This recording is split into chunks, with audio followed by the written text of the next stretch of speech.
ሰላም ወደ ቻናላችን ቤተሰቦች እንደምናመሻችሁ። ይህ ወደ እናንተ የሚተላለፈው አዲስ መረጃችን ነው፣ እንድትከታተሉን እንጋብዛለን። ቤተሰቦች ዛሬ ደግሞ የ2018 ትምህርት ዘመን የ12ኛ ክፍል ሀገር አቀፍ ፈተና ይዘቶች ምን ይመስላሉ በሚል ትምህርት ሚኒስቴር ይፋ አድርጓል። እንደሚከተለው ዝርዝር መረጃዎችን ወደ እናንተ ይዤ እመጣለሁ ማለት ነው። እንግዲህ ትምህርት ሚኒስቴር ከስህተቱ እየተማርኩ ነው ባለው ባለፉት 4 ዓመታት ብዙ ተማሪዎች ወድቀዋል። 10% ከአጠቃላይ ተማሪዎች ማሳለፍ እንኳን ያልቻለው ትምህርት ሚኒስቴር በቀጣይ ዓመት ምን ማጥናት እንዳለባቸው፣ ምን ላይ መሰረት ማድረግ እንዳለባቸው፣ እንግዲህ የፈተና ይዘቱ ምን መምሰል አለበት የሚለውን አዲስ እቅዱን አሳውቋል። እንግዲህ ለተማሪ ቤተሰቦች፣ ለመምህራንና የትምህርት ቤት አመራሮች ለፈተና ዝግጁ የሚያደርጉ ወቅት ፈተና የሚሸፍናቸው የይዘት አካባቢዎችን ማወቅ አስፈላጊ መሆኑ ታምኖበታል ይላል ደብዳቤው ላይ። በመሆኑም የ2018 ትምህርት ዘመን 12ኛ ክፍል ፈተና ዝግጅትና አስተዳደር እንደሚከተለው ይካተታል በማለት ዝርዝር መረጃዎችን ትምህርት ሚኒስቴር አቅርቧል ማለት ነው። የመጀመሪያው አንደኛ የትምህርት አይነቶችን በተመለከተ ለተፈጥሮ ሳይንስ ተፈታኞች እንግሊዝኛ፣ ሂሳብ፣ ስኮላስቲክ አፕቲቲዩድ፣ ኬሚስትሪ፣ ፊዚክስ እና ባዮሎጂ እንዲሁም ለማህበራዊ ሳይንስ ተፈታኞች እንግሊዝኛ፣ ሂሳብ፣ ስኮላስቲክ አፕቲቲዩድ፣ ታሪክ፣ ጂኦግራፊ እና ኢኮኖሚክስ ናቸው ብሏል።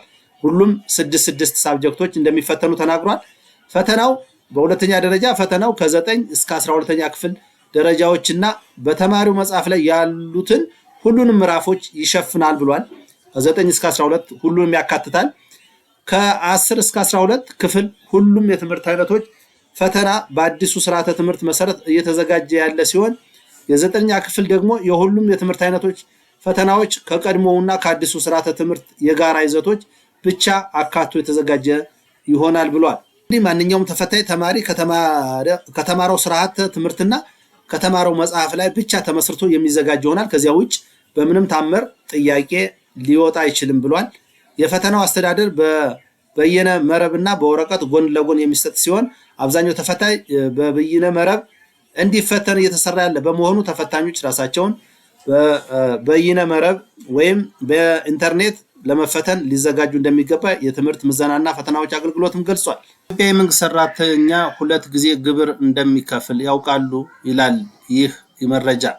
የአንድ የመንግስት ሰራተኛ ደሞዝ 16348 ብር ቢሆን የስራ ግብር 35% ሲሆን 5721.8 ግብር እንደሚከፍል ይታወቃል። ጥሮታ 7% 1144.36 ማለት ነው። የስራ ግብር ሲደመር ጥሮታ 6866 ብር ይሆናል። ቀሪ በእጅ የሚገባ 9481.84 ብር ነው። ቫት 15% ሲያዝ 1729 ብር። ከላይ የተጣራ ደሞዝ ላይ 2005 ብር ተመላሽ አለ። አጠቃላይ ሲደማመር 11531 ብር ይሆናል ማለት ነው። ይሄም ሲቀናነስ 9802 ብር ለሰውየው ይደርሳል ማለት ነው። ነገር ግን የመንግስት ሰራተኛ ከተጨማሪ እሴት ታክስ ቫት ነፃ ግብይት ስላልተመቻቸለት ሻይ ጠጥቶ ሂሳብ ሲከፍል 15% በንግድ ይከፍላል። ዞሮ ዞሮ ከደሞዙ ተቀናሽ ይሆናል ማለት ነው። ደሞዝ ከባንክ ስታወጣ 15%፣ እቃ ገዝተህ ከባንክ ትራንስፈር ስታደርግ 15%፣ ውሃ ስትከፍል 15%፣ መብራት ስትከፍል 15%። ቤተሰቦች እንግዲህ ደግሞ የመንግስት ሰራተኞች የቀን ውሎ አበል ክፍያ አፈጻጸም መመሪያም በዚሁ ሳምንት ጸድቆ ተግባራዊ መሆኑ ይታወቃል። የሲቪል ሰርቪስ ኮሚሽን ለመንግስት ሰራተኞች አዋጅ ቁጥር 1353 2017 አንቀጽ 156 ባወጣው መሰረት የውሎ አበል ክፍያ አፈጻጸም መመሪያ አውጥቷል። የቀን ውሎ አበል ተመንና አከፋፈሉም አንደኛ የቀን ውሎ አበልን ተመን የሚያሰላው ከአንድ ቀን የውሎ አበል ክፍያ ውስጥ ለቁርስ 10%፣ ለምሳ 25%፣ ለራት 25% እና ለአልጋ 40% በመመደብ ይሆናል። በሶስት መልኩ ነው የሚከፈሉት። ደረጃ 1 የሚባል አለ የአከፋፈል ስርዓት። ከብር 6000 እስከ ብር 12499 ድረስ ያሉት የደሞዝ መጠኖች ደረጃ 1 ላይ የሚከፈሉ ይሆናሉ ማለት ነው። ደረጃ 2 ከብር 12500 እስከ ብር 17999 የደሞዝ መጠን ያላቸው። ደረጃ 3 ከብር 18000 እና ከዚያ በላይ ላሉ የደሞዝ እርከኖች የሚከፈል የክፍያ አይነት ነው። ይሄ ክፍያ ግን በፌደራል ደረጃ በክልል ከተሞች በዞን ዋና ዋና ከተሞችና በወረዳ ከተሞች የሚለያይ መሆኑን ልብ ይላሉ። የገጠር ቀበሌ የቀን ውሎ አበል በደሞዝ ደረጃ ልዩነት ሳይደረግ ለሁሉም የመንግስት ሰራተኞች 200 ብር ይከፈላል ማለት ነው።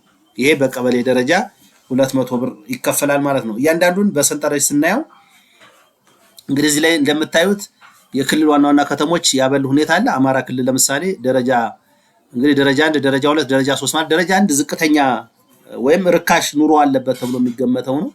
1204 ነው አማራ ክልል። ደረጃ 2 ደሞዙን ቅድም አይታችሁታል 1365 ነው። ደረጃ 3 1617።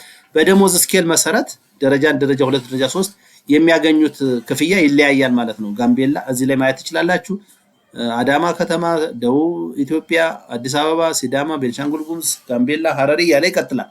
ይሄ በክልል ዋና ዋና ከተሞች ማለት ነው። ሌላው የዞን ዋና ዋና ከተሞች የሚባሉ አሉ። አማራ ክልል በስንት ይከፈላል? ዝቅተኛው 970፣ ከፍተኛው 1430 ይከፈላል ማለት ነው። ሌሎች የወረዳ ከተሞች አሉ። አሁንም እዚሁ አማራ ክልል ለምሳሌ ብንወስደው ወረዳ ላይ 889፣ ከፍተኛ 1190 አካባቢ ይሆናል ማለት ነው። እንግዲህ አበል አከፋፈሉ በቅድሚያ ሊከፈል ይችላል። ለውሎ አበል ሊሆን ይችላል። ከዚያ በመነሳት ደግሞ የአየር ሁኔታው ሞቃት ነው፣ ቀዝቃዛ ነው፣ አካባቢው ምቹ ነው አይደለም የሚለውም መሰረት ተደርጎ ይሄንን የአበል አከፋፈል እንግዲህ ተግባራዊ ተደርጓል ማለት ነው። ውድ የቻናላችን ቤተሰቦች ዛሬ እንግዲህ አበል ላይ የመንግስት ሰራተኞች ላይ የወጣውን ክፍያ መሰረት አድርገን ያወራንበት ውሎ ይሄንን ይመስል ነበረ። ቪዲዮአችን አዲሱ የመንግስት ሰራተኛ የቀን ውሎ አበል አከፋፈል ምን ይመስላል የሚለውን እንግዲህ በሰንጠረዥ ታነቡታላችሁ ብለን እናስባለን። ይሄንን ይመስል ነበረ። ሁላችሁም ስለተከታተላችሁን በጣም ነው የምናመሰግነው። በሌላ ፕሮግራም በሌላ ጊዜ ተመልሰን እንመጣለን። ለዛሬ የነበረን ፕሮግራም በዚህ ይጠናቀቃል። መልካም